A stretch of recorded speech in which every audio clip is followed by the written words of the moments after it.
নমস্কাৰ সকলোকে মোৰ আন এটা মিনি ভিডিঅ'লৈ স্বাগতম জনাইছোঁ।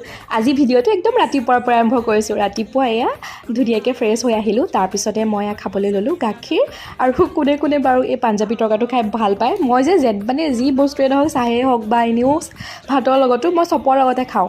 আৰু লগতে ইয়াত লোকেল ডিম এটা ল'লোঁ আৰু তেনেকেই মই আজি পটাপট খাই পেলাই গ'লোঁ। মানে মই সোনকালে আহিম আজি, সেইকাৰণে আহি ভাত খাম বুলি ভাবিলোঁ। তাৰপিছত ইয়াত ক্লাছটো কৰি কলেজৰ পৰা ওলাই আহি আছোঁ ঘৰলৈ। তাৰপিছত ঘৰত আহিয়ে মই আমটো কাটিলোঁ পকা বুলি। পিছে আমটো ওলালে পকা নহয়, কিন্তু খাবলৈ সোৱাদ আছে দেই। মানে খাবলৈ পাৰি আৰু এনেকৈ ভাল লাগিলে খাই। আম খালোঁ, খাই পেলাই মায়ে ধুনীয়াকৈ শাক কাটি থৈ গৈছিল। মোক খালি কৈছে তই ভাজিবি আৰু শাকৰ ভাজি দিয়ে ভাতখিনি খাবি কিন্তু দেই। মায়ে বাৰে বাৰে কৈ থৈ গৈছে, সেইকাৰণে ময়ো সেই শাকৰ ভাজিয়ে বনালোঁ। আৰু তাৰপিছত তেনেকেই মই শাকৰ ভাজি ল'লোঁ আৰু চানা ল'লোঁ, তিয়ঁহ আছিল। এনেকেই মই ভাতকেইটা খাই ল'লোঁ। তেন্তে আজিলৈ ভিডিঅ'টো ইয়াতে সামৰিছোঁ দেই। আকৌ বেলেগ এটা ভিডিঅ'ত লগ পাম। আজিলৈ আহিছোঁ, বাই বাই।